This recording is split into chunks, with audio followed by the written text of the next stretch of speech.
are now listening to Talking Transparency, the podcast where transparents talk transparently. Hosted by Thea Ross, Melissa Luxon, and Cody Connor. Hey everybody, welcome back. I'm Melissa. I'm Cody. And I'm Thea. On today's episode, we are talking transparently with Miss Victoria about her transition and journey as a trans woman. Welcome. First, our upcoming events. March 17th is the next Trans Family Dinner. March 23rd is the next D&D group. Yes. And we had fun, although I don't remember you giving us our inspiration for our terrible drawings of our characters. So, yeah. Double inspiration next time. Double inspiration next time. FemFest is March 26th. March 28th is our financial literacy workshop. And on the 29th is Trans Day of Visibility at the Southeastern Transgender Resource Center from 11 a.m. to 8 p.m. with a ball afterwards. I think it's actually 11 to 5 p.m. 11 and then to 5 from and the like ball's at 8? The ball's to 8, but I think like there's going to be some things going on in between. We'll see how it goes. Well, everybody needs to go get ready for the ball, though. Yes, so exactly. That makes sense. Absolutely. I feel like that's the whole thing. People, come out, hang out, and then come afterwards. I know we are actually going to be there and tabling. The Calos Coalition will be, and we're actually going to be raffling and running the raffle. We'll be giving away a 55-inch screen TV. Woo-hoo. So if you would like to come, be sure to stay until about 4 o'clock. That's where we'll be raffling it off. So it'll be a great time. Awesome. Sounds exciting. And then in April so far, we have the D&D on the last Saturday of the month. Yes. And Trans Family Dinner on the third Sunday of the month. Yes, sir. Sounds fantastic. Awesome. Well, why don't we go ahead and get started talking with Miss Victoria? Okay. Welcome. Hi. Thank you for having me here. I appreciate that. Absolutely. It's a lot of things that I'm looking at in my life, and through the help that I've had either here at Calos Coalition or STRC, I've been really rewarded with the people that I've had to deal with. Yeah. Yep. How has Calos Coalition helped you? The biggest thing is that I love the best is the Trans Family Dinner. Mm-hmm. The people there, I love talking to everybody. They have taken me in like a beautiful person, and every single one of them I had a discussion with. Mm-hmm. And so it's always open discussion on every subject you could throw at us. Mm-hmm. And they're really nice and beautiful people. One thing I really like over and the other meetings that I attend is I love the families. Mm-hmm. The families, they come in and they you see each one participate and take each other in and welcome each other, and it's really special. It is really special. My first one was when I met you, actually. Mm-hmm. Yes, and it really was special. And I know we were engaged in a conversation that we spoke about on our last episode.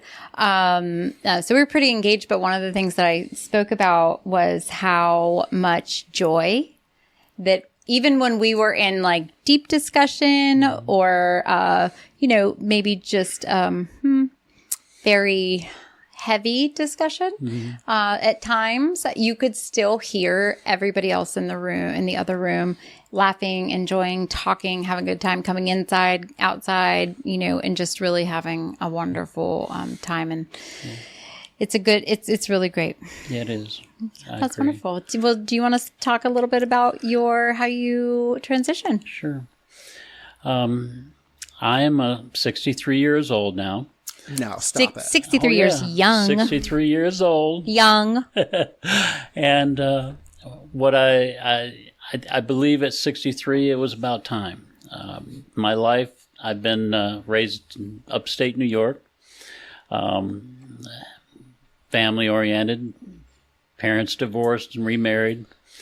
Then I went in the Navy after high school, spent 14 years in the Navy, and that was an experience. Mm-hmm. During that time period, I married my wife, and I asked her to marry me 3 days after I met her, and in reality, she said no. But about nine months later, we got married. And we were married for 40 years. Wow. Wow. I loved her dearly. There was times during that period where I knew that I wanted to be more feminine, more in transition into a woman. But my wife was not seeing eye to eye with that, and she wasn't comfortable. So, because I loved her so much, I kept myself in control for her. And unfortunately, she passed away in January of last year. And I took a lot of grief, a lot of guilt in my life. I quit taking medicine. I quit taking care of myself. I ended up in the hospital. And they said if I'd have waited any longer, I probably would not have been here either. So I knew at that time something had to happen. And I needed to start taking care of myself. Well, not only physically take care of myself, but mentally take care of myself. And at that time, I decided, after talking to my neighbor, who is also a trans woman, she started talking to me, and I said, you're right. Why am I holding back something that I need to do, need to be? And so I started transitioning on my own and finding groups that I could talk to. And of course, the Calos Coalition was one of those, and the STRC. Yes, I think we actually met at the STRC. Yeah, we did. It was a great meeting that day, because I know you came in, and did you had someone with you, didn't you? Yes, my good friend. She supported me. She was actually a friend of my daughter's for a long time. And she helped me considerably she actually took me to go get my first set of earrings. It was so great. Oh. So, she brought me, they called in and they got the information for STRC. And so we decided, let's go down and see what it's all about. And so I went down and started talking. And I was able to put myself out there and let people know how I felt, that I was scared, of course, not ready. Personally, I don't know if I knew I wanted to be out, but in the end, it was like everybody just embracing me. Yes, I agree. And it was great. I went from, as a male, to having maybe one or two men that I could call my friends, and I knew they would actually die for me. As soon as I transitioned into a woman, I now had a group, a large group. I'm probably over 100 people right now that I can call and say, I need help. And they're there. They whether it be for makeup, clothes, personal feelings, it's really enlightening. I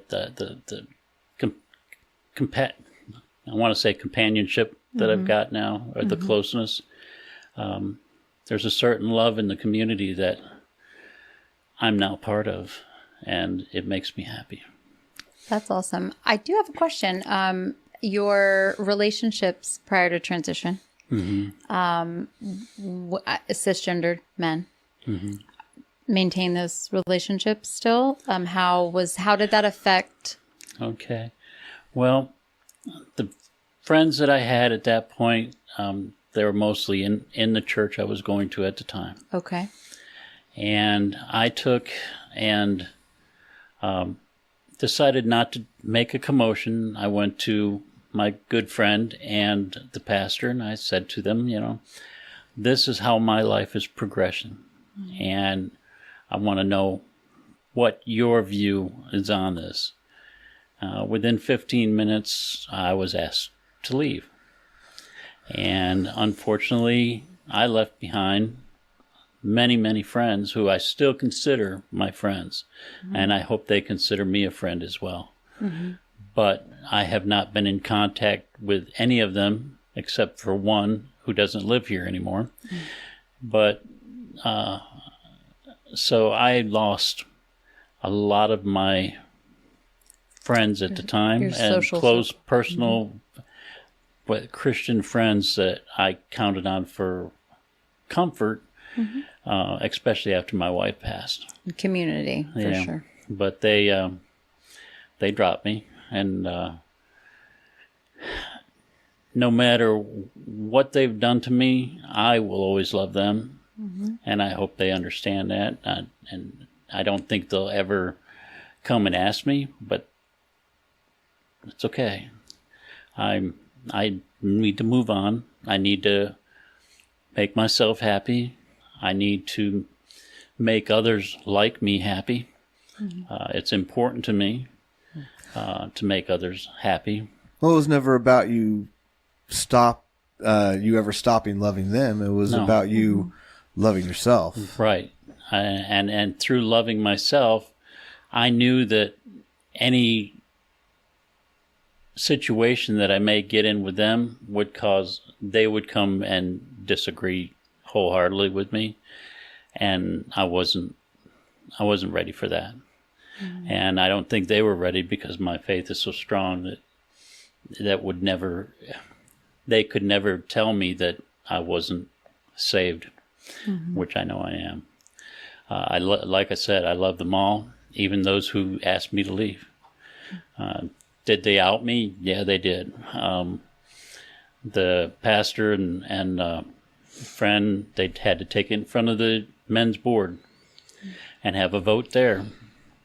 And then because I was as a trustee in the church, they had, and a member, then they had to take it in front of the congregation and have a vote on whether I should be voted out. And I never got an answer, but I know they did, because they did contact me after that. But because I have such strong faith, I moved on. And I found people who agreed with my faith on how much love people can show. And as I grew, I found another place to go, another group that will take me in. And so far, I haven't had any issues at this new church. I don't plan on having any, but I also know that I'm easy to get along with.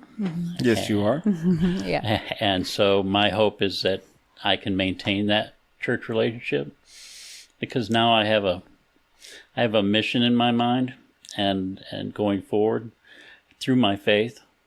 And my mission is to bring other trans women of faith together and make this a safe place.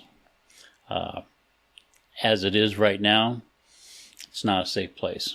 Right. There's going to be a fight, and I hope it's not a big one. I have a meeting tomorrow, which is going to identify how much I can really get involved. Now, is this with Pastor Eric? Mm-hmm. Okay, because I had a chance to talk with and meet Pastor Eric, was it probably last year? Yeah. And actually, when we started the Trans Family Dinner, Cody, you actually reached out and talked to Pastor Eric. Yeah, this is a Grace. Yes, a Grace. Grace. Yes. Oh, Grace Bible Church? Oh, okay.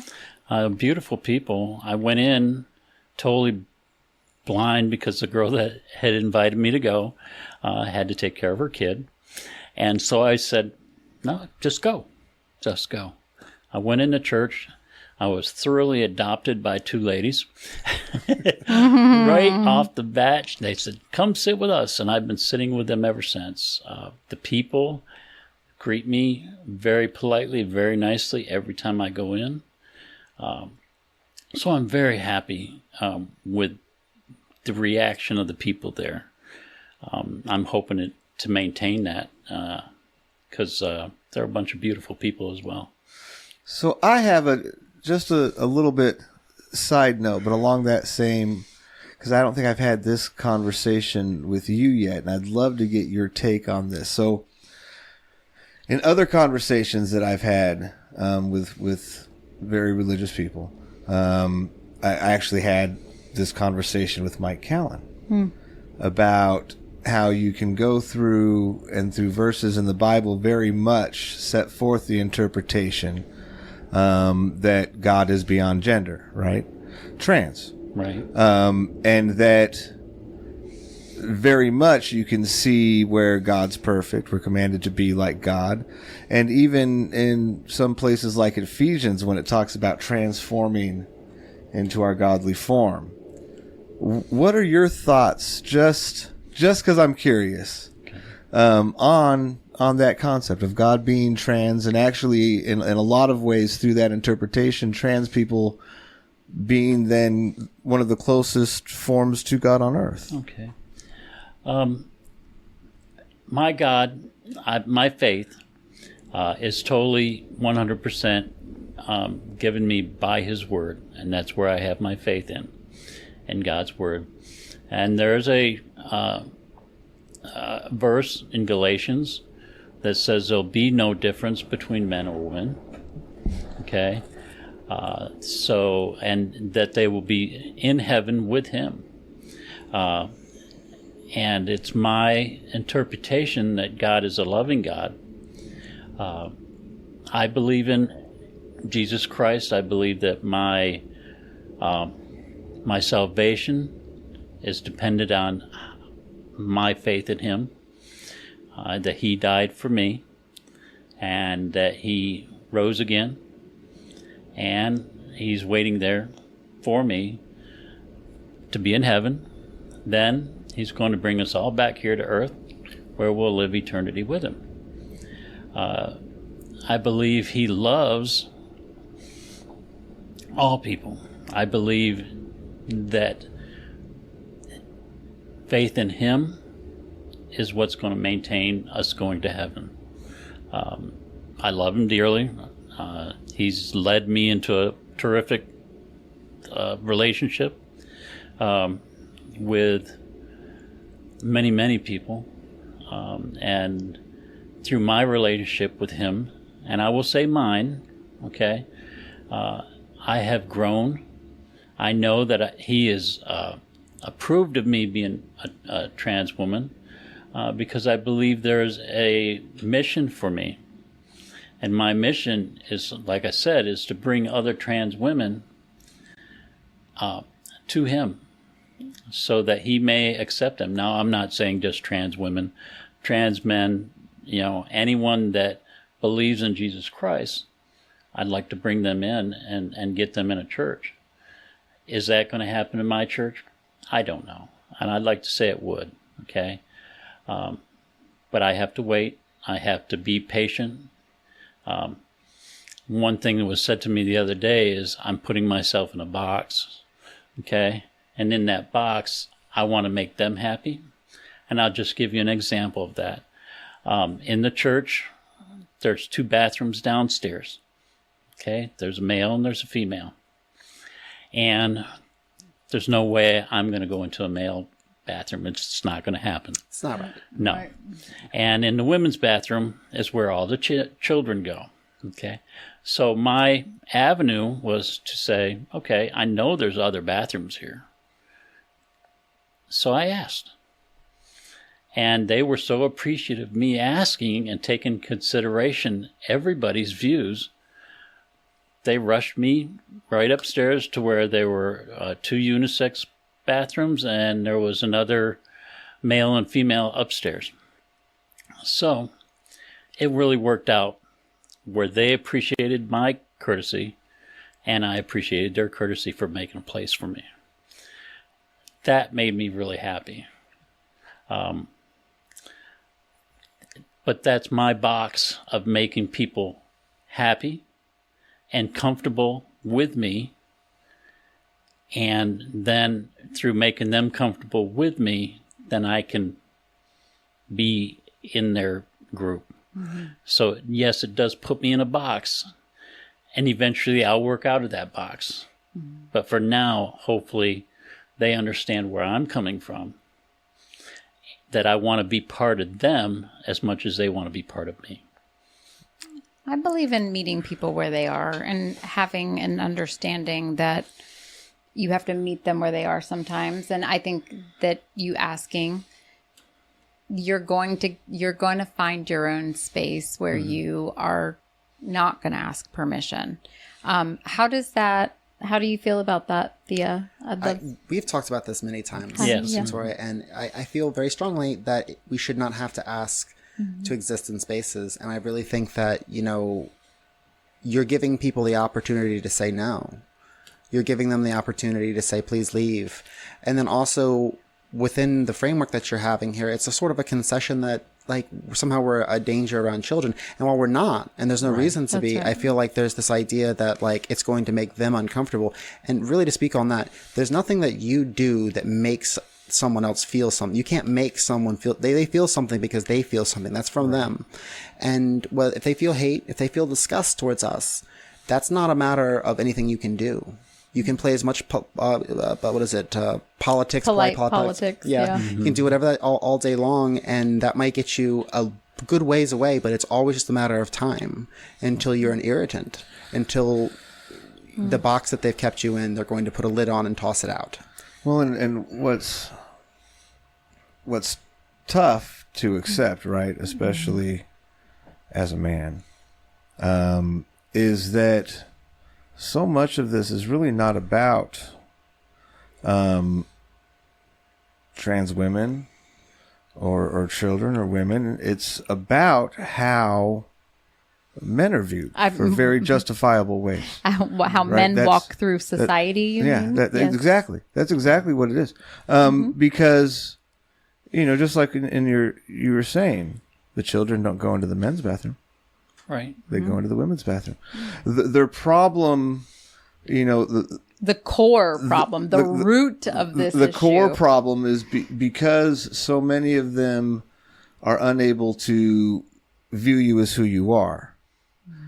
They still view you as who you aren't. Right. And they associate that as dangerous. Men are dangerous. And everybody knows that. And that's where the real source of that is coming from. But that is also something that they don't want to face. They'd rather face the anger and fear and the fear on trans people than actually address the environment that men have created. And I would push back on that just a little bit, Cody, because it's not just the matter of that men are the problem. There's also a uniqueness of transphobia. There's a unique trans misogyny that is at play that also goes with that. But I wouldn't argue that's not the primary motivator, that this idea they still see us men. But then also beyond seeing us as men, they see us as this sort of threats. The predator, I was going to say, but I mean, and it's really unfortunate. It's absolutely unfortunate. And it's gross. Like you might not see every man as a predator if you're someone like that, like necessarily. That depends on where you stand. But at the same time, as a woman, for a lot of those folks, as a woman, pretty much every when you man distill is a it threat. down to its crystal form, the reason why they see you as dangerous in the bathroom is because they still see you as a man. Yes. If they saw you as a woman, you would not be dangerous in the bathroom. That's right. Like I wouldn't worry at all about being in the bathroom ever with a trans woman. Not ever. But would I worry about a cisgendered male walking into a woman's bathroom? Yes, I absolutely would. I worry walking into a parking lot with a man. Like I mean, that is something that is a real reality. And the thing is the biggest offenders of these abuses are the same ones that are fucking transphobes. Yeah. I just want to make sure that, because I'm not disagreeing. I just think it's really important to understand the unique intersection of trans identities, and that sometimes, regardless of whether we're seen as trans men or trans women, or whether we're seen as cis men, or just the existence of transness puts a unique cast over us that goes above and beyond. So it's not just that we're men. There isn't there, and like I said, within your framework, and again, this is probably the correct way to stay safe as a woman in America, is to generally, assume that most men are not safe. If not all men are unsafe, but at the same time, beyond that, if you do, let's say you're a more traditional, okay, we'll put this in, that's like you're in the church or something, and you don't necessarily view every man as whatever, but at the same time, they're going to view every trans person as a pervert, as a threat, as a pedophile. And that is the real problem. And there's nothing that you can do to change their minds, Miss Victoria. And there's nothing I can do. We can be ourselves. We can shine. That's the best really we can do. And that's not a matter of even changing their minds. That's just a matter of walking through life. What I'm thinking, and maybe it's just a me issue, okay, maybe it's not a big issue, but I want them to see that I'm willing to work with them so that they're willing to work with me. And by doing that, I may have to give up, and it's unfortunate that I'm saying this, but I may have to give up some of my freedom to make them know that I am acceptable. I will do this for you.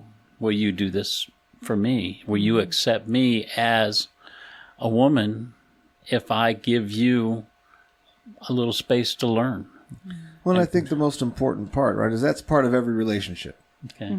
Every relationship, no matter, how surface level or how intimate, that's part of the relationship. There's a little bit of give and take. I've been married to my wife 15 years now, and a lot of it's give and take. Yep. I sleep on this left side because when I sleep like this, I snore. I fold the towels this way when I fold the towels.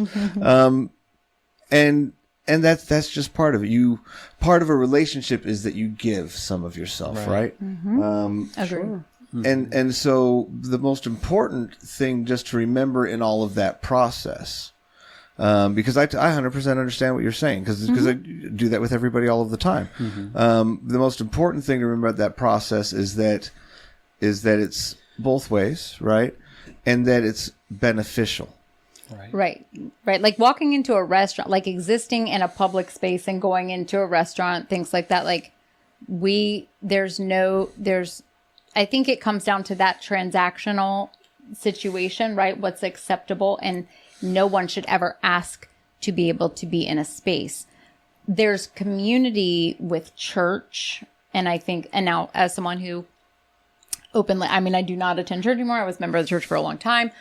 And I do understand where you're coming from, but I also understand where Thea's coming from too. And saying, cause I'm definitely one of those people that's like, oh, I am here and hear me roar. And I will not, I'm going to be in your space, in this space, and you're not going to. And so I understand that too. And but it's also just this other thing, this one last component is that we're talking about this group at the church as if they're a singular entity, and we're comparing them to you as a singular human.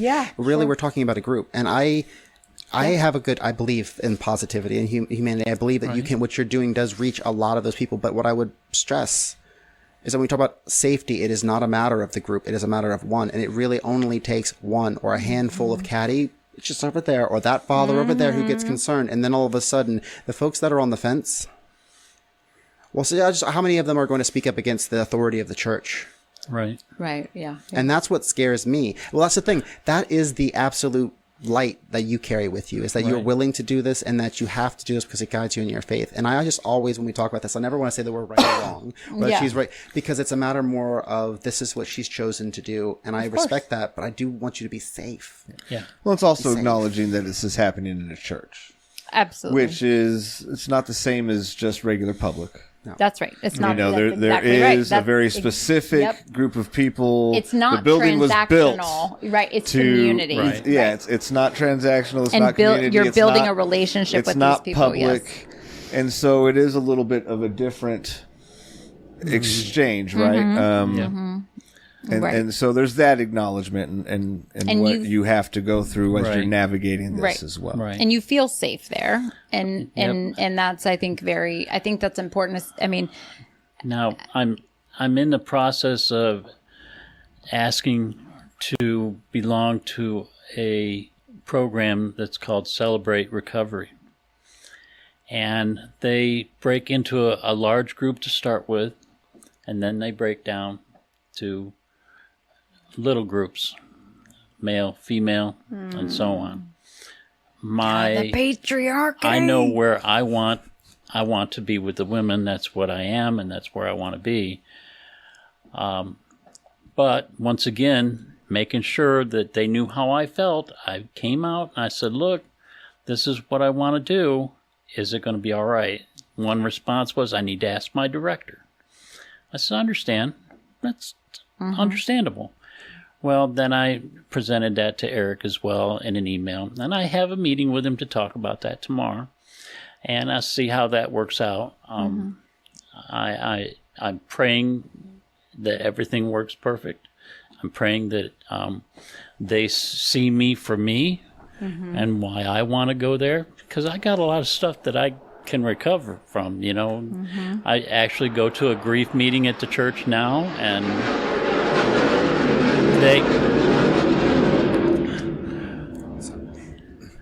there we go. And they have accepted me in this number 2 grief group very pleasantly, and I'm with a group of women in that, and it's very nice.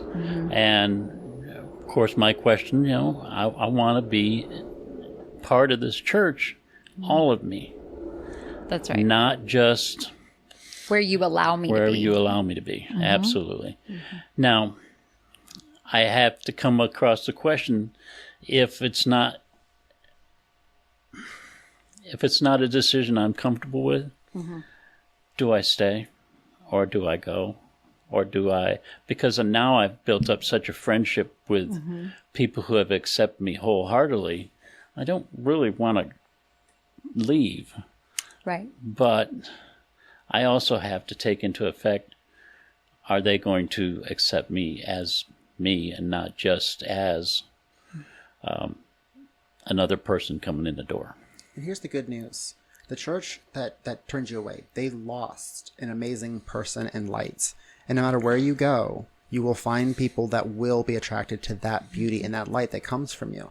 And no matter what happens at this particular church, I know and we know that there are churches in this community that you can go to beyond that. Right. That you can continue to find spaces. And one of the things that I think is most beautiful, even as someone who is an atheist, someone who doesn't have this sort of faith, you know, I wouldn't say I'm an atheist exactly, but at the same time, I think it's amazing that you aren't going to give up. If you keep fighting at grace, that's a choice. If not, I know you won't give up. And that's never a reflection of you, your light, or your faith. So it's wonderful. Thank you.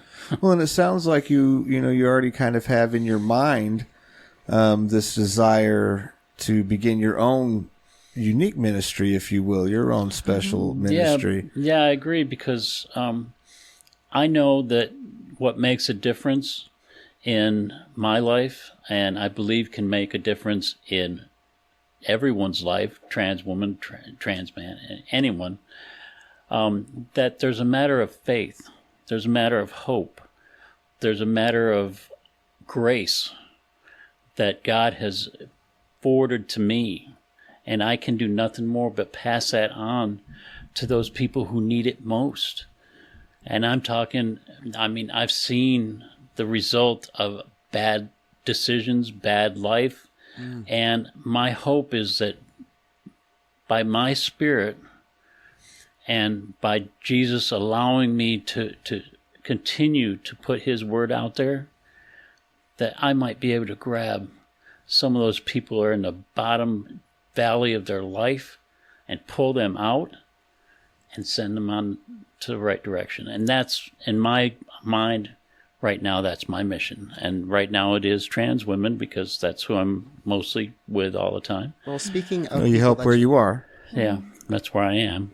Well, speaking of people that like you're trying to pull up from the bottom, or like bad people, you were talking to Mike Callan at the Trans Family Dinner. Yeah. And when we talk about people that need grace and we want to show grace to, I was very impressed with your conversation. Would you want to talk a little bit about that? Sure, that would be great. My thing with Mike was that he was talking with everybody concerning the ability for children to be able to use, trans children be able to use a woman's bathroom, and that was a big thing. And my idea with him was, what is your decision-making process? What is your mind going to make this decision? And of course, he came back with his faith, and that he's still working on that faith. So at that point, that opened the door for me, because I was able to say, okay, let's talk about your faith. What do you believe in? I says, are you religious or are you a Christian? And he came back and he said he was Christian. I says, okay, good. Then I came out and said, you know what religion is? I says, religion is a group of people put together, man-made rules to govern how they worship God. Faith is a whole different ball of wax. Faith is what I have in Jesus Christ. Faith is what they say they have in Jesus Christ. So in that faith, I said to Mike, I says, you know, as we treat each people as an individual, I says, how in your decision-making process by your faith can you say this trans child is different from this child? I says, they're each individuals. I says, and when they're individuals, you have to treat them as they are, not as you see them. So a trans girl or a trans boy, they need to be where they're comfortable and where they are safe. And if you can't make that decision, I says, then what are you going to do? Well, we'll take a look at it, is what was said. Okay? It's a consideration. Mm-hmm. Right. Yeah, I'll take that under consideration. Right. And when I asked him about a trans woman like myself coming out into a church, I says, after being there for 10 years and being asked to leave in 15 minutes, I says, what would you and your church do? How would you feel? Guess I didn't get an answer for that one. You didn't get an answer for No, that I did one. not. No answer is an answer, though, in a way. Yeah, no, You're right. Yeah, That's what your dad had said. Yes. Yeah, no answer. Your dad said you got the answer. You got the answer that he was going to give you, and so my hope is that someday all churches can see the light that I see. Is it going to happen? No, they're all got their rules. Probably they not all have their beliefs. Not while we're here, but we'll see. I mean, it's such a hard, thing to navigate, right? Because me personally, I'm not a religious person. I'm not a Christian. You could say I have faith. I very much have faith in love. Right. I very much and do. And a lot of people do, as you said. Yeah. I mean, at the trans family dinner, that was one of the biggest things. I may not have a faith in God, but I believe there's love out there, and the love between people and how it progresses. It says, and I have to agree with them in that aspect. Yes, the love is a real thing. Yeah. The love I feel for Jesus is the same love that you feel for everybody else. And that's what's interesting to me is so despite us having very different belief systems, right? We still very much arrive in the same place, right? On so many levels, yet not with like Mr. Callan. No, and he would claim to that's a difficult thing to navigate through sometimes. Now the good thing is he did accept an invitation to come back with us sometime. And I'd like to really see that, because I'd like to have another discussion with him and to see what he's learned since this last family dinner. I'm hoping that he actually goes home and opens up his Bible and reads and then thinks, yeah, these are individuals. How can I do better for them? I don't know, though. I think his Bible might get caught up in a content committee. Content committee for sure. You're right. For sure. But it's the thing is that I don't think that Mr. Callan is. I don't know that he is capable of looking through any different lens at this point. I think temporarily he can temporarily enough to give a person standing in front of him empathy. But once that, it's like object permanence, right? Like once that person is gone, he doesn't give a shit. Like he doesn't, and he's unaffected in his life because his children and his grandchildren will never be comfortable sharing who they authentically are with him, no matter what he thinks or no matter how great of a relationship he thinks he has with his children. Because one thing I learned from Otto Frank and Frank's father, just like he said, was you never actually know your children, because you do not. I don't care how great of a relationship you have with your kids. You do not know your children the way you think you know your children. And so, and I know that and accept that. But people like Mike Callan would insist that they know their children, but I don't believe his children or grandchildren would ever be comfortable being their authentic selves with him. Well, and it's funny because I sent an email to the school board this morning about the book policy thing. And I pointed out how one of the interesting things was how in awe I was at their ignorance in regard to teenagers. Because their solution to stop people from reading books that they don't want them to read was to take books that they had clearly labeled sexually explicit, make a list of them, and display that list prominently for every hormone-fueled teenager in the entire district to reference. Okay, may I insert a fun fact here? While we've been sitting here recording, I received a text message from my best friend whose 12-year-old son at dinner just now they were as a family discussing the book policy. Now, these people are not politically involved, but this is my best friend. And her son, who I won't name for privacy reasons, has told his mom to text me right now and ask me for the list of books that they're not allowed to read. So it's hilarious to me. And guess what? School Board of Virginia Beach, I will be purchasing every book and gifting them to my best friend's son to read that is on whatever list you come up with or have. I mean, with, of course, permission from my best friend, because that's her mother. But obviously she's encouraging this because she's texting me. But it's a solid point, right? These kids, it's like the forbidden fruit. How have you read the Bible? And you don't have that very basic concept that I think is in the first book of the Bible? Well, and that's the other part is that, the parents will now have the ability to stop the child. Well, the parents already knew, providing the parents with a list that already actually exists on all the different websites if you want a list. And you can already just put the book in. You can use the list that already exists, type the book in. You could even keyword it. I know because I went through and I keyworded all these different things, like all sorts of probably way more different things than they were able to figure out. Than Paula Chang. I've had a lot more non-Bible fathers. Experience in my some things going on. Like, I Googled, I keyword searched some stuff for some books in the middle schools, and found nothing. I think some of the most outlandish things I may have found were something to help young girls in middle school understand their menstrual cycle. Yeah. That was one of them.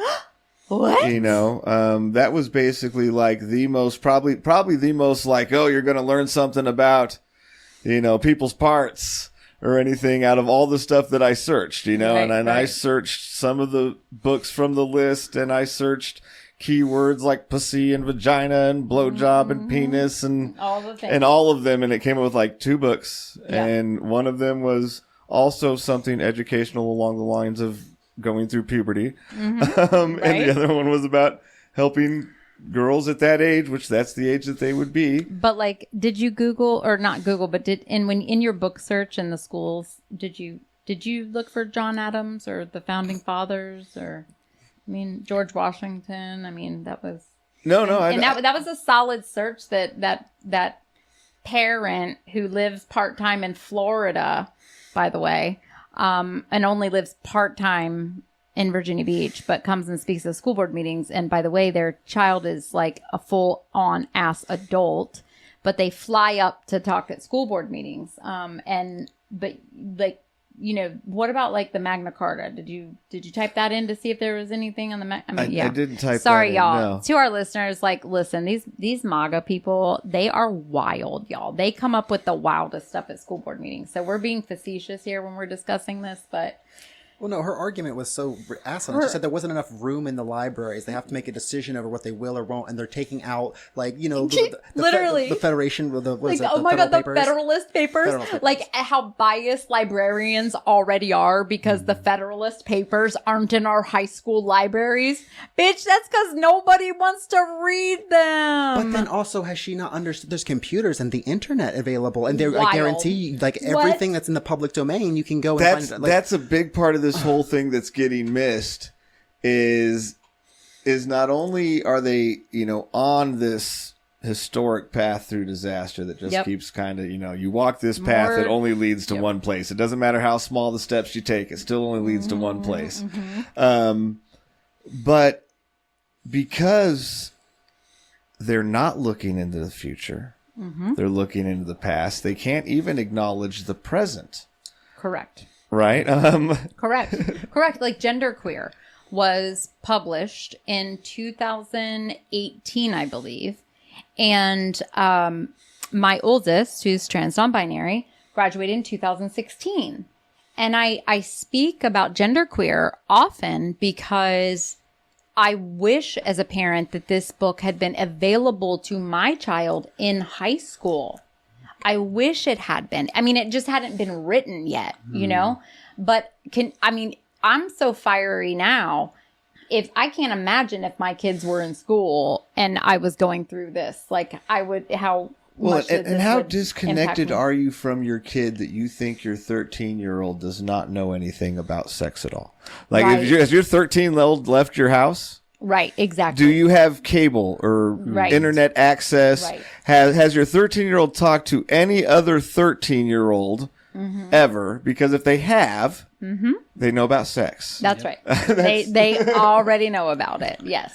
So yes, what they know is that going to be accurate information? Because I just wanted to speak real quickly about what you're saying. You wish that your kids had that book. Like when I was going out, the only way that I could find information was going to the internet, getting very wrong sources. And I'm very grateful nowadays that we have better online spaces for trans and queer youth and specific resources, because they were not available for me in the late 90s, early 2000s when I was going through. Yep. And if I had had access to a book like this or books that were able to help me, I would not have gone through so much pain. I would not have had so much questioning. I would have had an understanding, because even finding back then those groups, but that's what they really want. So I don't mean to go on. But that's really the point, right?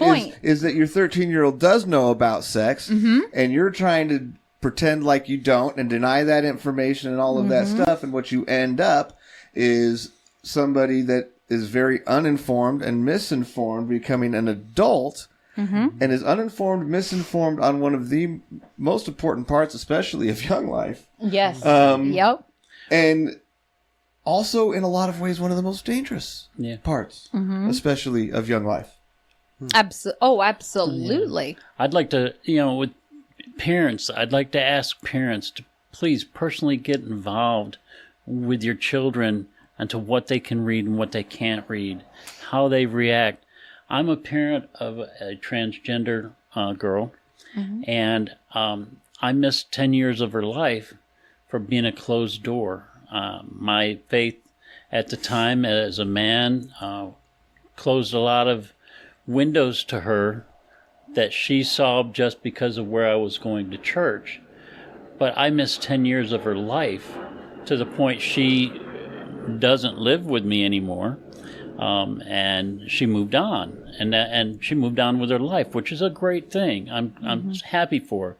But I missed so much of her life because I didn't get involved. And then now that I am involved, because I'm a trans woman, we have a better relationship now. We talk better and we have more to talk about, especially our clothes. But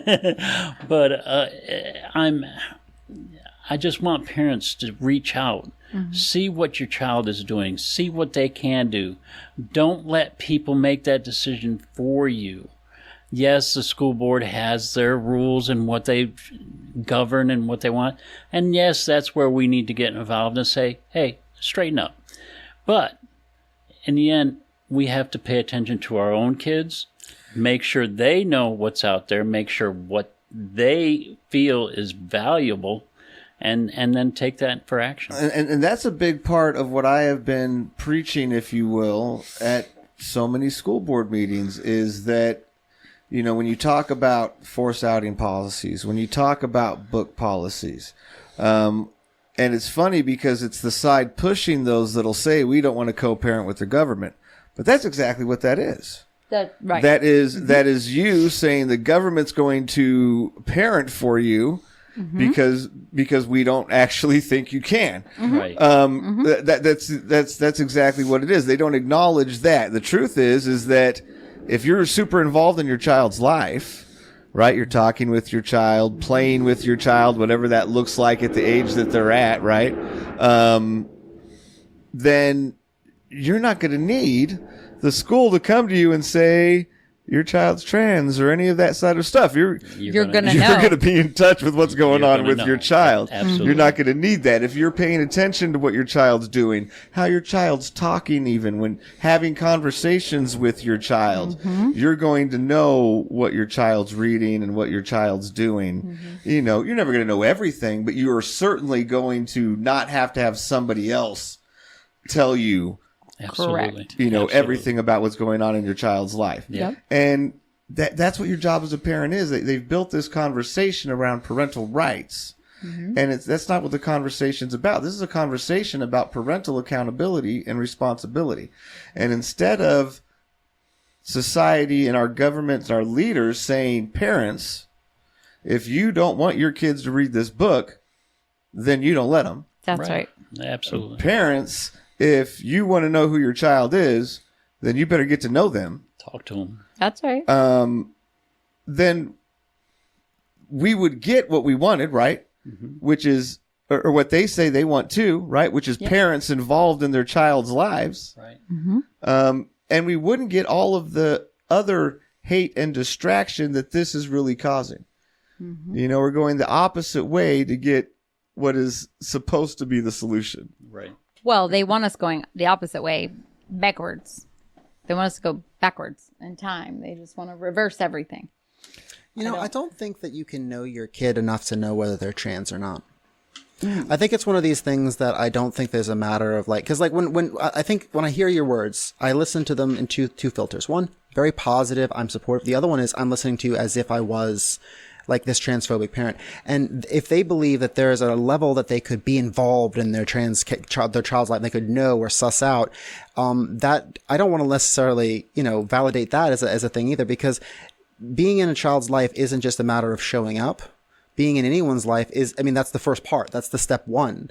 The step two is how you show up. And I would argue that we have to bring this into consideration as well, because left in this discussion of parental rights is a shadow that's cast over the home about how they're actually treated and what they're told. And I don't necessarily want to say that it's the right of the government to come into these places, but if it's the right of these parents to come into public spaces and to libraries and bring these issues up and talk about their needs, then at what point do we start to say, well, what are you teaching your kid at home? What are you doing? Because it really does become like, if it is our burden as the public to worry about this, then they need to understand they're opening the door goes both ways.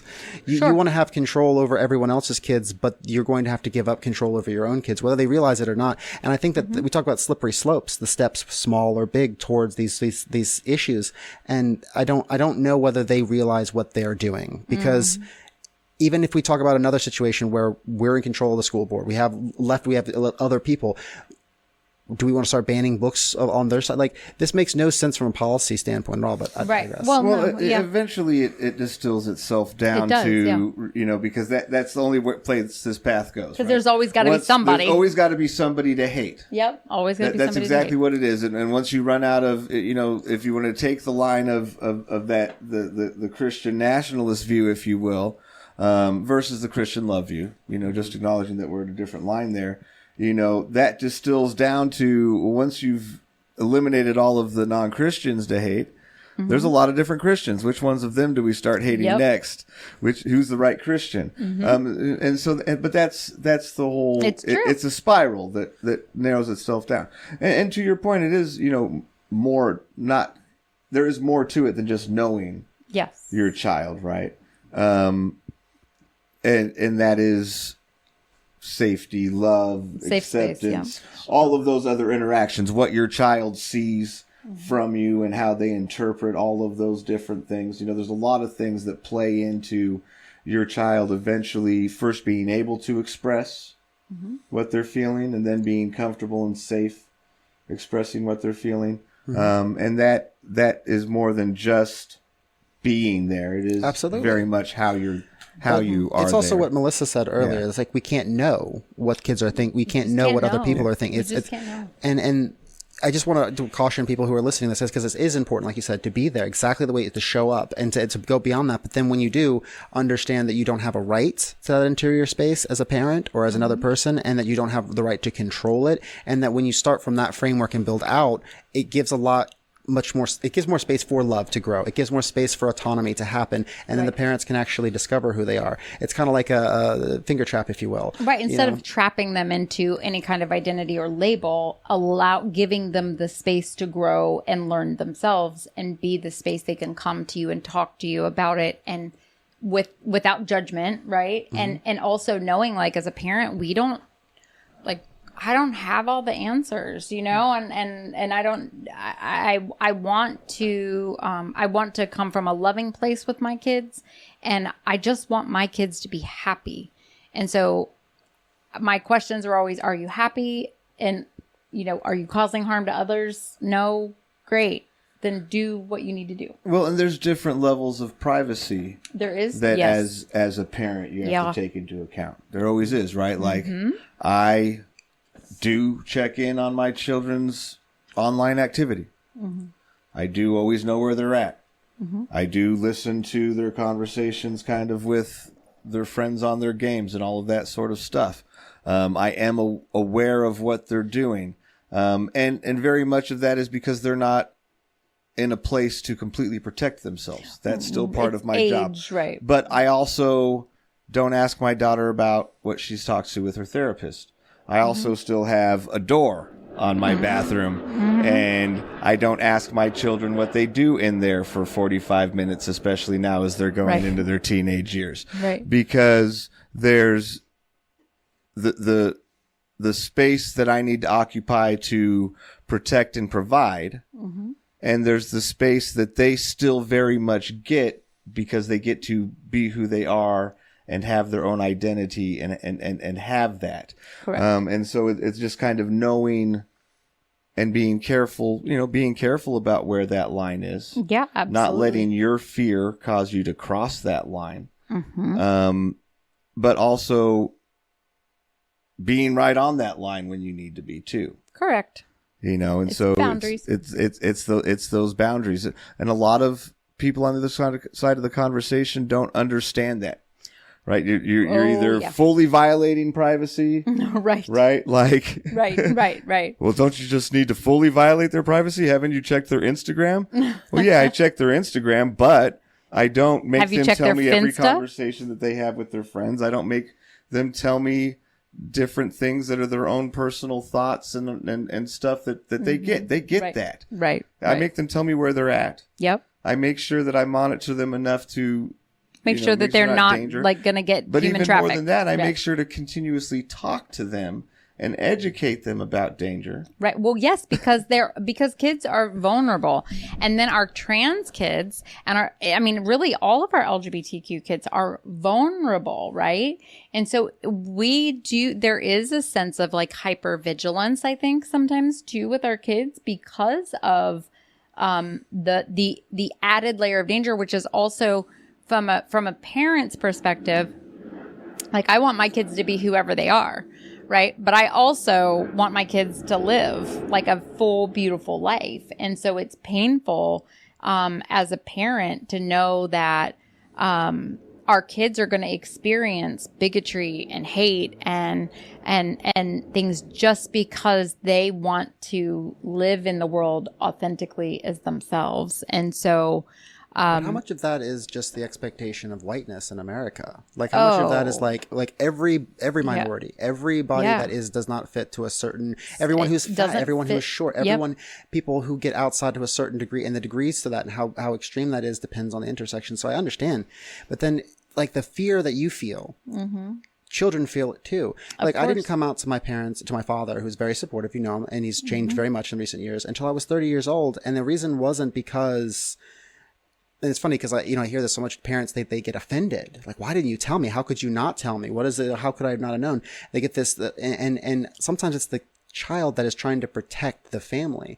They have seen what their queerness means. They become to fear their own queerness and then are trying to protect other people from it because they're afraid of what that means for them and they're afraid of what that means for their family. So one of the best things I think that as a family that you can do is to be honest about those feelings and to address them. And that's why I think y'all are wonderful parents, by the way. I think I've shared that actually, I my oldest came out, unfortunately, I feel like I kind of dragged them out to me, like was just within our family, because I knew that that intrusive, the very last time I ever went through my children's phone was the one time that I found a text message, and I then had a conversation with my daughter and wanted to make sure that they knew that because the text message was them exposing their feelings to another girl. And I knew the text wasn't labeled, and my oldest will be here in 2 weeks and is going to be a guest on the show. So we can actually, I won't share too much of the story, but just know that I started to watch them come more out as themselves in their journey. And say that, it started with them making clear boundaries that they use they, them pronouns. And I was like, okay, I absolutely will try, and I'm going to make an effort to do it, and I'm going to mess up, but I'm going to really, this is very important to you, and I'm going to do it. Right. And that I had to make a concerted effort to change my brain, but I had some of those feelings you were talking about, and offended is sure a word that you Close could to use, it. but I'm like, offended feels dirty because I don't ever want to say my children offend me, or have offended me. But I was like, I've tried to be a really supportive parent and to make sure that, you can come to me with anything. And their journey was, more they had to come out in their own time with that, and they kind of came out through social media, but because I'm observant, paying attention, then I would kind of say, can we talk about this, or they would bring something up to me, and there was that I felt a little was I not a safe enough space, and it's hard not to put that on myself, and then but I hadn't even considered that, honestly, that, Alex may have also been doing some preserving for me, knowing my social circles, knowing, that the conversations, I mean, they knew what it was like when Alex, and Kevin got married, because my friends were all confused because they were like, but Alex is a lesbian. And now they're married to a man, and I was like, yeah, what do you want me to say? That's their person. And that's all that matters. And then there's other things too. I worried, my father, he's come on one time in the next couple months or something, but he does, work with older folks, wealthier folks, people who tend to be more, when they're building and designing homes. Yeah. So they tend to be more conservative in their politics. And I was worried about how me coming out could affect his business, how it's going to affect the livelihood of him being able to take care of himself and other people. And it's important to me that didn't. So the weight of all of these things are things that your children are considering. And if they're not considering, they are still subconscious factors about when they're considering their impact, and they don't want to, they don't even want, sometimes it's too hot, too bright to even stop and consider. consider what could that mean for mom or dad, but you know that it means so much for you that even if it's unstated, unconscious in your mind, that this is going to have ripples out for your grandma, for your parents, for all of everyone, and how that means, and what, and even if you're facing that more from their perspective, like, okay, well, if I come out, what is that going to mean for me in my relationship with grandpa or whatever? They're also thinking about what is that. I mean, why would grandpa feel that way? Right. Why would he be that way? That was a thing for us. And so, like, that would ask, like, Victoria, like, how, for you, so how many kids do you have? I have 3. You have 3 kids. Okay. And 1 trans and 2 others cisgendered. Okay. And how has, I mean, because my transition with them. Yeah, how's your transition with them? It's been really well. With the 2 kids, the 2 girls. One lives at home with me. Okay. And one thing that I asked the other day, they refer to me as Dad. Okay. And that's fine. Okay. And my grandchildren is Pa. I'm good with that. That's fine. Okay. I will never be their mother. I can't be. Mom was too great. But they are supportive of me 100%. And my one daughter who doesn't live with me anymore, she, when I told her, it was like the tears started over the phone. And she said, you don't understand. She says, I believe that I've been trans for the past 10 years. I says, but you never said anything to me. And it upset me to the point to where I knew that I was so closed off and so non-involved in her life that I would miss all this. She was going by her name, her new name, at work here before she even left. And so she felt unsafe. I did not give her that safe place. And I feel horrible about that. I really do. Now she's learning about herself, her new friends. The good news for her is that she just started HRT. She's ahead of me. Yeah, but it's really helpful, right? Oh, yeah. Yeah, so you guys can talk about this. And, oh, yeah. And so now I'm going, dang it, I was supposed to go first. But that's okay.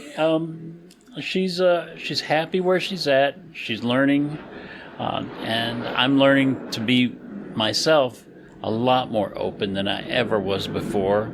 Yeah. People out there are so beautiful in their own space. Yeah. And what I've come to realize, there are people out there I never knew existed, and it makes me happy. I just knowing new people, them getting to know me, it makes me happy. And that's great. My whole life is built around making sure that I'm not left behind or nobody else is left behind. I want them to know that there's somebody here to talk to, and that's my goal. Is that is to make sure they know I'm here. I will not go away. If I have to move from one church to another church, I will not go away. Keep looking for your space. Yeah, I will find my space. I'll be there. Some places still make me feel uncomfortable. And it's my own mind telling me that I'm not comfortable there. Yeah. But I know better. I know there are churches here locally that I can go to, that I can, as a trans woman, be totally 100% accepted. But the thing is, I have to accept everything about them too. Right. Well, 97% of communication. And I have a lot to learn inside myself of what I'm willing to accept in my life. And as a, I hate keep bringing up that 63-year-old thing, but well, I think the 63-year-old thing's actually really important. I mean, personally, I think it's really important. I was just going to say 97% of communication is body language. It's nonverbal. And when you aren't feeling safe, people don't have to say anything. All right. I feel like you pick that up, and more people, I think, should be a little bit more cognizant, or maybe listen to that a little bit more, because the majority of the communication that we give is not verbal communication. They don't have to say that you're not welcome. Right. You know, you feel not welcome, and you feel people who authentically see you for who you are. Right. But I think the 63-year-old is actually a really important part of your journey, because I don't know, I think that it's never too late. I mean, it's the same thing with tattoos. People say, oh, well, I don't have a tattoo. And I'm like, oh, it's never too late to get a tattoo, honey. If you're still alive, you still have time to do... You still have time to be you. That's right. And I agree with that 100%. There are a lot of people still hiding out there. There are so many people still hiding. And I hid because of love. Mm-hmm. I have to admit, I loved her, you know. You loved her enough to give up yourself for part of you. Mm-hmm. Yep. And now she's gone, and it's your time. It's my time. And I will live it. As I was telling somebody the other day, I want to live to my fullest. Am I scared? Oh, yeah. Of course. I'd be dumb not to be scared. Of course, yeah. We're still vulnerable, you know, like the kids. We're still vulnerable at age 63. Absolutely. I mean, absolutely. I have to admit, I fell in love and was wrong. I was shattered only a week ago. Oh, and fortunately, I have a community now who accept me, who love me, and say, grow up. And, you know, it's tough for me to say, hear somebody say, grow up. But yeah, I've got a lot to learn about my community. And this is my community now, and I take it one thing about the Calos Coalition. It's not just one person's coalition, as I was told. It's our coalition, and we grow with it, and it's a beautiful thing. And the people, when they come and tell me how much they love talking to me, it makes me feel welcome, and I love that. I think people seeing you is important too, because so many people are locked up. They're still in hiding, like you said, inside their souls, inside their being. But when they see us, sometimes it hurts. When young trans people see you, not just cis folks, not just trans people in hiding, when trans folks see, they see that there's a future and that it's never too late for anyone to change, not for themselves. And I think that's a lesson that can even go past just trans youth. That can go for everyone. Yeah. I think you're an inspiring person. And from the very night we met, I just was like, you are just the most beautiful person in the world, because you started to be yourself. Right. That light started to come out of you. And that's what I think we need to focus on as a society. Agreed. Yeah. Agreed. I agree. So shall we move on to some news? Some news. I know. Well, thank you so much, Miss Victoria. It's been really great talking with you, and thank you for sharing. I did want to just really quick though. You are a veteran, yes? Yes. You served in the Navy. And 14 years. Fantastic. Thank you for your service. That's, what the jet noise we hear over us, U.S. Navy. Not a show in Virginia Beach without jets landing right on top. I'm telling you. Listening to that freedom flying overhead, it's always good. The sound of freedom. You just need to intermix it with like the national anthem and an eagle screech. Yeah, okay, y'all, listen. I don't. You want to talk about at the school board meeting? Not me sitting down during the Pledge of Allegiance, and then I noticed a few people, like as people sat down, noticing that a few of us did not. You know what I mean? Those right wingers, they're like, oh, look at you, you Kaepernicks. I know. I was gonna say communist. Okay, but. we went up to the Equality Virginia Day. I don't know if you saw. I didn't stand for the Pledge of Allegiance, and then also our producer Ty took a knee. Oh yeah, he was in the back of the crowd, but he took a knee. Oh, I don't in the gallery when I'm up at the General Assembly. I don't stand either in the General Assembly. I don't stand either. And we were introduced right before the Daughters of the Confederacy, by the way. Excuse me? Yes. There's a whole story that goes into this. I apologize. Excuse me? Oh, yes, ma'am. It was, so... The Daughters of the Confederacy were acknowledged in the General Assembly by who? Barry Knight? Because he's a son of the Confederacy, our delegate Knight. here in Virginia I don't Beach? know. It was a Republican. I forget Of exactly. course, it who was did a the introduction. Republican. These I people remember the are art. foul. Well, so they're mad because they're about to lose all their That's funding. right. That's why they're there. They're about to lose all their taxes. Yeah, they They're are. about to have to pay property Man, tax fuck on those their big Confederates. $4 million building that they own down Yep. there. Mm-hmm. But it was a super awkward moment because we've been waiting. Sorry. So we've been waiting outside of the General Assembly area for like what seemed like the entirety of purgatory. Are you talking about But it was really- before going into the gallery? Yes, but it Okay, was yeah. Probably really I was only like a dying. half hour, 45 minutes, but it just felt like forever. Yeah. And they finally wave us in, but there's still not actually any really room for us. Oh yeah, because those benches, man, and then people don't want to squeeze they had, over. like the benches reserved, so They we couldn't do. sit there. It was just like this open space, and so like part of our group went to the right, and part of our group went to the left, and then Thea and I kind of came in last, and there was no real right or left for us to go, and so we were just kind of standing there. Right in front of the door. Story of my life. Oh, okay. And as that happened, they acknowledged the Daughters of the Confederacy in the gallery. Oh, not just acknowledge. They also acknowledged. Listed all of their 14,000 members and how much money they donate and how they're about to do a special thing in their museums to acknowledge how black people served in the Civil War. Oh, really? And we're just... Oh, are they gonna do a museum with all the skills that they learned? These people, they're disgusting. I hate them. Why? They're losers. I have bags and shoes that lasted longer than the freaking Confederacy. But so what's happens is you stand up when they introduce you and acknowledge Yes, you do, yeah. Well, our group had no place to sit, so we were also standing. Oh no! And one of the leaders from the Equality Virginia literally dropped to the ground. Drops.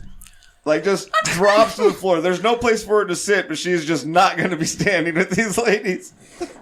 That would have been me. I'd have caused a scene up there in the gallery. I'd have been like, get me out of here. And I just tried to put on my best I'm not with them look. And like Speaker Don Scott, like y'all need to understand something. This is our first black Speaker of the House in 405 years. And for that man to have to acknowledge Well, he this, didn't have to say it wasn't him. it wasn't him. No, they were going through different... Oh, it was the delegate that did it. Okay. yeah. Okay, good. Okay, and so good. it wasn't him that had But to do it. still, Don Scott was standing right there. And Also, so- I was upset because, what if someone thinks that there's a trans daughter of the Confederacy? That's the worst thing in the fucking world.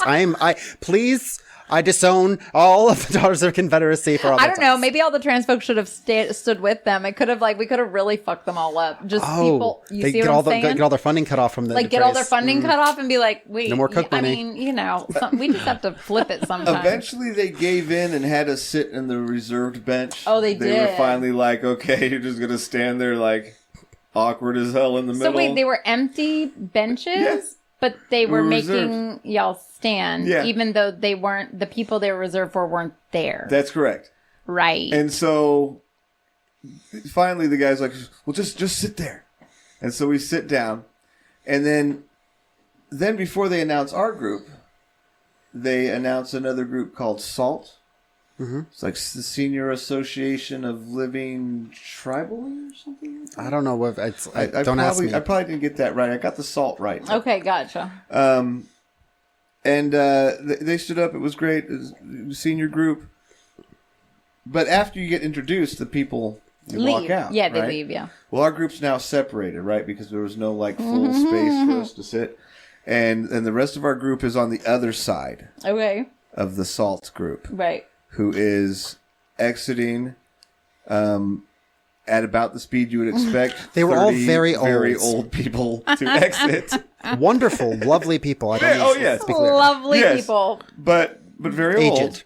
And moving at that very leisureless, we have nowhere else to go pace. And I kind of know that we're probably on TV. Yeah. And I really don't want to leapfrog through them. Yeah, I mean, yeah. what if I knock an old person over on TV? Or my. even worse, off of that balcony, Yeeting And an so old person off we're the balcony at just the General hoping Assembly.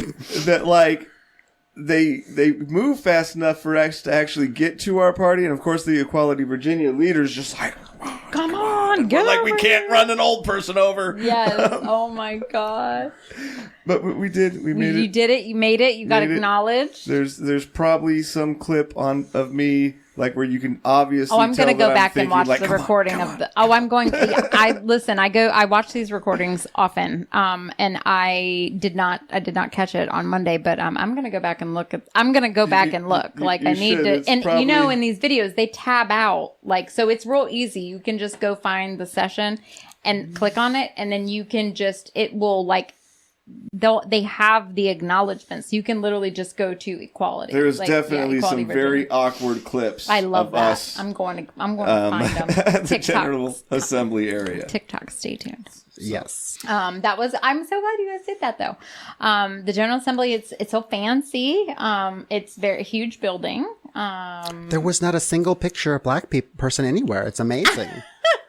They had king and queen, Yes. Queen Elizabeth. And don't they have the big statue? I think it's George Washington. Yeah, in the center where the gallery, yeah. And the old. Did you go inside? Did you see the scepter and the old? I did. I went into House the old of Delegates rooms or whatever because the I'm old too rooms. ADHD to I stand know. in the Yeah, same me place. too. I don't I really I don't. went give a shit. I basically just go everywhere I walk in. thought that somebody wouldn't kick me out or yell at me for. Yep, pretty much. Yeah, that's it. I mean, and you pretty much have free reign up there at the Capitol. The last time I was there, I was walking from the General Assembly building to the Capitol building, which is where y'all were, the Capitol building. And Governor Youngkin was walking by me, and it's funny because I definitely look this way intentionally, but it doesn't do very well for me if I I don't know if you could pull that look off accidentally. I know. in any way. I know, right? I'm highly. Let me go this way. I'm highly recognizable, and Governor Youngkin has certainly made eye contact with me on multiple occasions at different events, and he definitely knows that I am a communist activist. So he saw me and he was like, "Nice to see you." And I'm awkwardly just trying to film him because I'm a troll. And so I'm just awkwardly trying to film him, and I clipped off the top of his head, but I did get him walking by me and being "Nice to see you." And his security people being walking all around him, and just, you're just walking and you just run into the governor just very casually, and then you're like, "Oh, you know who I am." That never happens to me. No, it doesn't Over happen casually to you. running into the governor. Casually running into the governor. Yeah. It's really funny. If people only knew how easily accessible elected officials really were. Oh yeah, they're all just right there in that building. They're all just right there. I But was shocked. also how many, phone, when you just get involved, you get their phone numbers. Oh yeah, no, people think that the People phone think numbers are that there's- listed. You could just call them. Yeah, you can text them. And people think that there's a big, barrier, and there's really not. And I think we should strike the fear in more politicians and let them know that, we know that you're easily accessible. I mean, not because of we're going to do anything to you, but because we were going to talk to you, of course. I'm just saying. So, speaking of dirtbag politicians, the Supreme Court today, right before we started recording the podcast, came out saying that they are going to take up the review of Trump's immunity claim. So I was just going to... Of course they are. Yeah. Of course they are. Jack Smith wanted the justices to reject the former president's delay gambit in the federal election interference case in Washington. But the Supreme Court has decided to review Donald Trump's far-fetched immunity claim, a move that will at least further delay the former president's federal election interference case from going to trial. The justices will hear oral arguments the week of April 22nd. At least they're going to do it on a kind of an emergency, that shadow docket that they got up there. The High Court will review the following question per the court's order, Wednesday granting review. And this is the question. Whether, and if so, to what extent does a former president enjoy presidential immunity from criminal prosecution for conduct alleged to involve official acts during his tenure in office? It sounds to me like the Supreme Court has decided to make a decision on whether every single future president of ours can be a criminal dictator or not. Well, I mean, because here the answer to this is like 0, and it's obvious. So did they decide to take this up just so that they could officially make a decision? Because to me, that would be, I would say, well, I mean, if this has never been brought into question, this needs to be addressed, and we need to say no. Well, depending on how they address it, if they use that immunity, you can get rid of, how many of his charges. We may only have one future president. That's after Trump. It'll be a dictatorship from then on. It literally would be a dictator. I mean, depending on what they come out with, it's pretty terrifying, to be honest. It says the U.S. Court of Appeals for the D.C. Circuit rejected Trump's claim, but instead of simply letting that thorough unanimous ruling stand, the justices want to get involved. It would be shocking if the High Court, even this court, reversed the D.C. Circuit, but further delay will likely result from the justices' decision to put their stamp on the matter.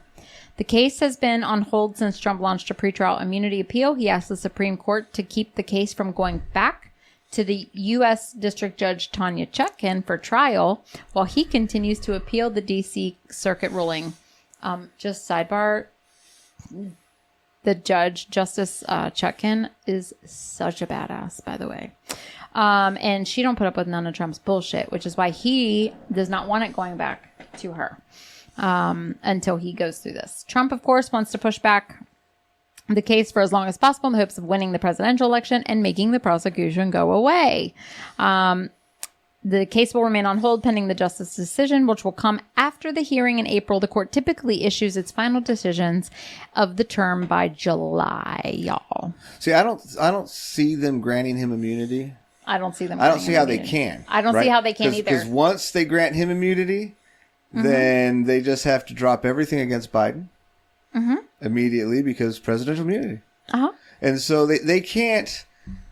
Right. They can't let him go without tying their hands too. And they're not going to give up that much power no matter what percentage of their party worships Trump. I would say that that's a really, that's like you believe in normative politics because they don't already stop Biden. Biden is already locking up more people at the border and they're still not happy. Biden is already bombing all sorts of places, Palestine. We're supporting Israel. We're doing with as much as we possibly can and they're still complaining. There is no amount of, they don't care.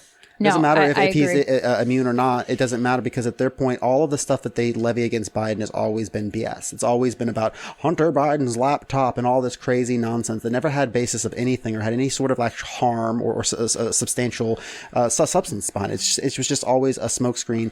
And now, once they get what they really want, which is unchecked political power, I don't see how they'll be stopped. I mean, the Supreme Court itself, they're the ones that set this up back in the 1971, 1972 during the Buckley v. Valeo decision where they actually unlimited money as free speech and they've slowly taken over the courts. They've slowly taken over political parties. They've taken over different positions in power and they've got slow concessions. You got Citizens United, you've got McCutcheon, you've got other different things that have come since then that have expanded the power for individuals and rich folks to consolidate their power. And now it's a matter of now you can't even hold us accountable. Yeah, but they're not in a place yet where stuff can't be undone. As they themselves has proven, you can take any precedent and unturn it.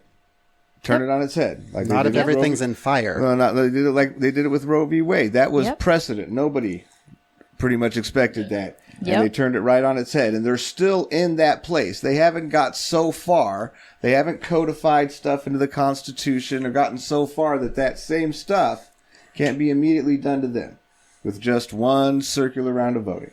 It's going to take about 20 to 40 years for a SCOTUS change if we don't add anybody to the Supreme Court, is what my understanding. Well, yeah, and that's terrifying to me because that's the rest of my life. And also, I'm not even sure if the country will last that long because it seems to me if they do vote against this, if they turn over the appellate court, which is the only reason why they take it up to begin with, then they're basically saying, yeah, we want a civil war.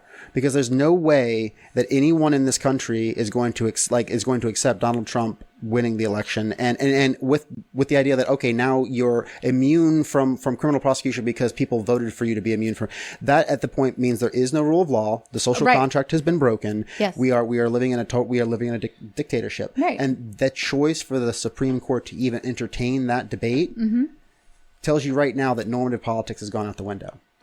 There is no, they care about this, eat tit for tat, because they don't expect there to ever be a tit for tat. Yeah, the only justification that I can come up with for them picking this up is to because they know that Donald Trump would, you know what I mean? Who knows what they would do? Who knows what he would do?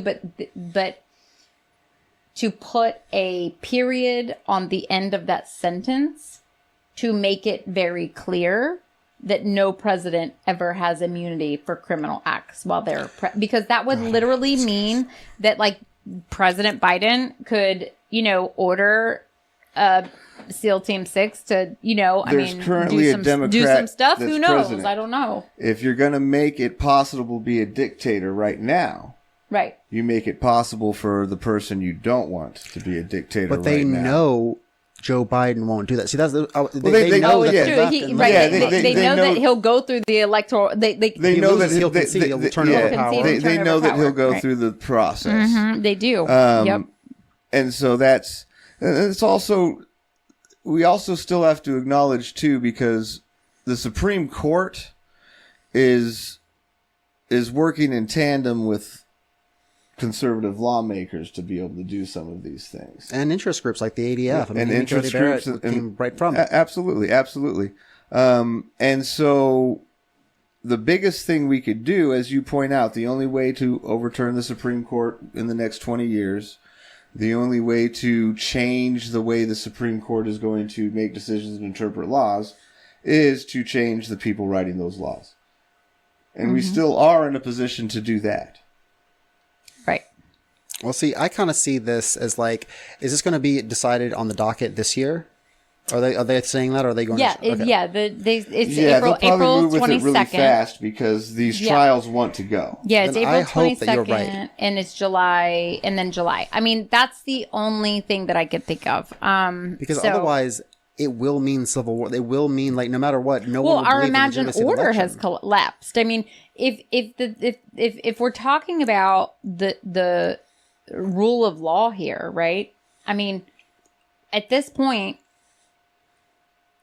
it's the collapse of our imagined order. Well, and that's the line that they're walking with this right now. Yeah. Like, if you do let Colorado take him off the ballot, then other states take him off the ballot. Then you have a That's whole right. section of states that say, we voted for him. He wasn't even on the ballot here, so he's our president. That's right. Yep.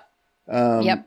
But at the same time, can you let anybody just be totally immune from the law? Well, Right. my understanding is that it's not a matter of the state; it's the electoral college. And if this certain states don't send electors, there's no way for them to get to the amount. So it's not a matter of like they're like, oh, we won our state, therefore, because that would be crazy. It's like us saying, okay, you know, President Trump won this state, so they won the whole election. Well, but just as that's what I'm nonsensical. saying. So if he's not on the ballot in Colorado, there's no way for him to get those electoral votes. Yeah. If he ends up not on the ballot in like 10 states, there's no way for him to get any electoral votes, right? But he's still on the ballot in like those 40 others, and And they can write in.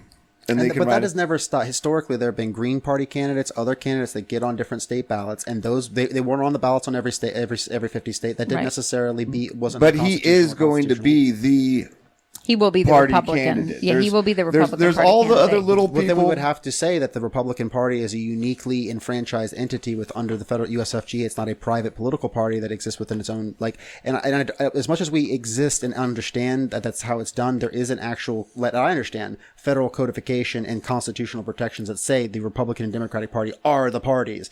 Right. Like regardless of the, like, because it would be crazy to do that. That would be like saying officially we were only going to have official parties, and I don't think we do that as a country, right? No. I mean, people can write in and he can do all that, but he's going to be the official Republican Party candidate. And so, so while yes, people will be able to vote for. I mean, people can write be in able our to vote names. for anybody that's you on can their vote state anybody ballot. that's on their state ballot, But- and you can write in, from what I'm understanding, on some of these. That depends on the state. But at depends on the the state, end of the day, what they'll say is that this was the person that we had chosen for our national party race, and you didn't let people in 10 states vote on him. Who gives a what they say? They do. They lost last time, They do, and yeah. they still went into Yeah. the January 6th. My point They've is, lost, at this point, civil war they've seems lost all inevitable. but once in the last 32 years. But what it does is it gives them a clear, legitimate excuse, right? They've lost every time for the last 32 years, but nothing like that has ever happened. Correct. Nothing that they could clearly say in their mind, whether we interpreted the same or not. Nothing where they could clearly say in their mind, you didn't let the rest of America vote on this person. And being able to say that very clearly is very different than just losing a bunch. That's right. Also, what do we know about the immunity that presidents have from international law?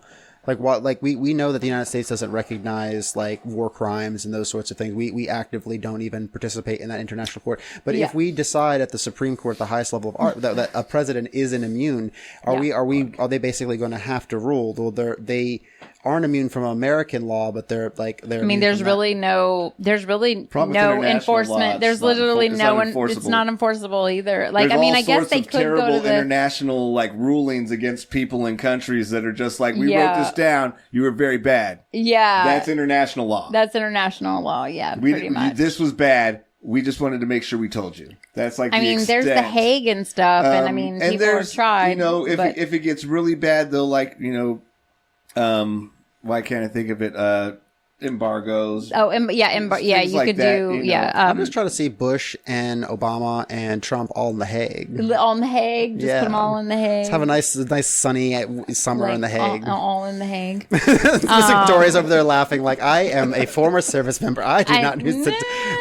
That's funny. Well, I do want to talk about Nex Benedict because if you remember when this first came out, because Nex passed away at the hospital the day after, that, the police, the Owasso police were like, oh, well, we need to get a toxicology report. And we don't, they essentially, the narrative came out that it wasn't related, like their death wasn't related to the, right. So, as of today, police in Owasso, Oklahoma say they have not ruled out the fight at school as a cause of death of 16-year-old Nex Benedict early this month, after initially stating that the high schooler did not die as a result of trauma. So it is it's very telling that, of course, it was public outrage. And of course, now they're doing what they do and they're backing up their story and being like, well, okay, because they know they did all the things wrong. Benedict, whom friends say used he, him, and they, them pronouns, died suddenly on February 8th following an alleged attack at Owasso High School girls' bathroom the previous day. And video footage of a police interview released by the Owasso Police Department, the trans teen who was of Choctaw ancestry, said he was physically beaten by 3 older girls. Benedict's mother, Sue, told The Independent that during the fight, Nex had hit his head on the floor and afterward had bruising around his eyes and scratches on the back of his head. But on February 21st, the Owasso Police Department said preliminary findings from Benedict's autopsy indicated they did not die as a result of trauma, leading some news media to report that the fight played no role in their death. In comments to NBC this week, OPD spokesperson Nick Boatman clarified that the department did not believe the fight was wholly unrelated to Benedict's death. We did not interpret that in any way, referring to the term trauma as it appeared in the medical report, and added that people shouldn't make assumptions either way. Boatman also told the NBC department has no timeline on when the toxicology reports will be completed, saying such reports can take months and confirm no arrests have been made nor charges filed in this case. Boatman said that OPD released its statement last week in response to a fury of misinformation on social media. Actually, was it misinformation or was it just you weren't putting out the right information, OPD? Including the allegation that Benedict needed to be carried to the school nurse's office on February 7th, which Boatman claimed was untrue. That allegation seemed to have originated from an anonymous source who spoke to a local news station shortly after Benedict's death, claiming to be the mother of the other victim of the attack. In body cam footage, the interview alleges 3 attackers were a girl and who had bullied them and their friends for at least a week by calling them names and throwing things at them because of the way we dress. Benedict said that he poured water on one of the girls in retaliation, after which they came at me and started beating the shit out of me.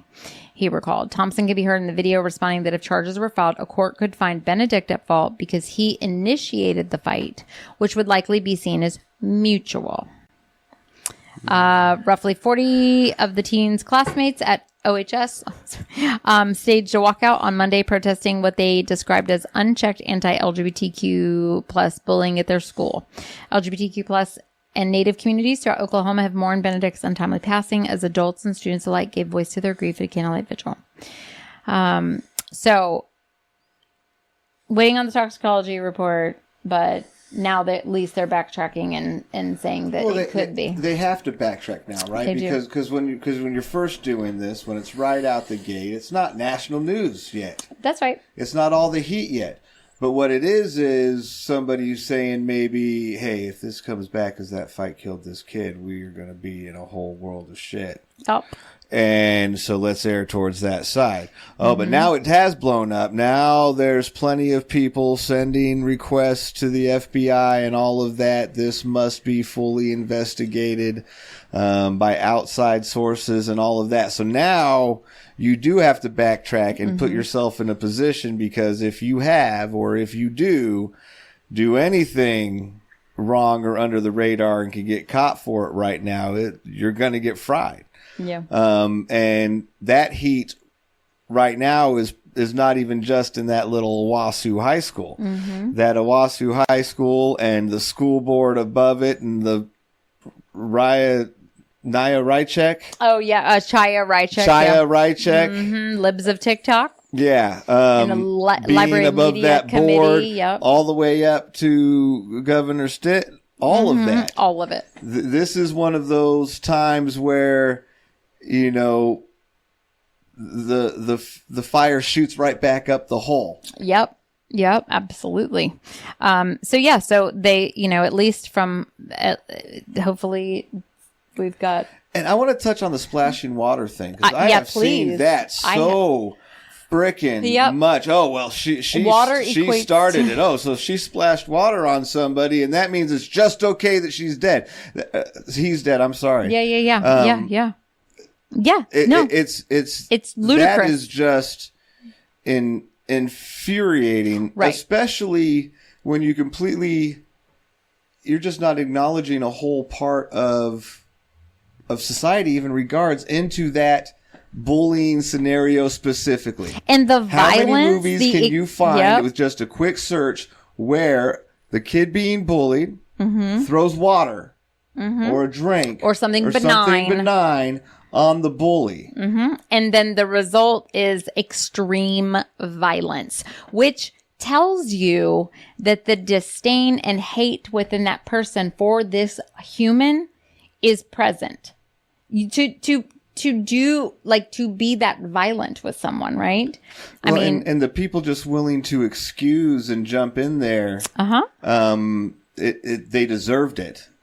I mean, because they splashed these people who were making fun of them with water. They deserved this beating, and all of that is just that's disgusting. It's disgusting. Yeah, it's really disgusting. So, justice for Nex, and I think that is probably about where we will wrap up. Yeah, I think so. Yeah, I think it's a good spot to wrap up. I think if there's one thing I can say before we go about this, is that I don't understand how anybody could say that there aren't like trauma or defensive wounds when there are scratches on the head and bruises on the face and all these sorts of things. I mean, those are just demonstrably at odds. And there's another victim. I actually didn't even realize that until I just read that article, that there was another victim also in the bathroom as well.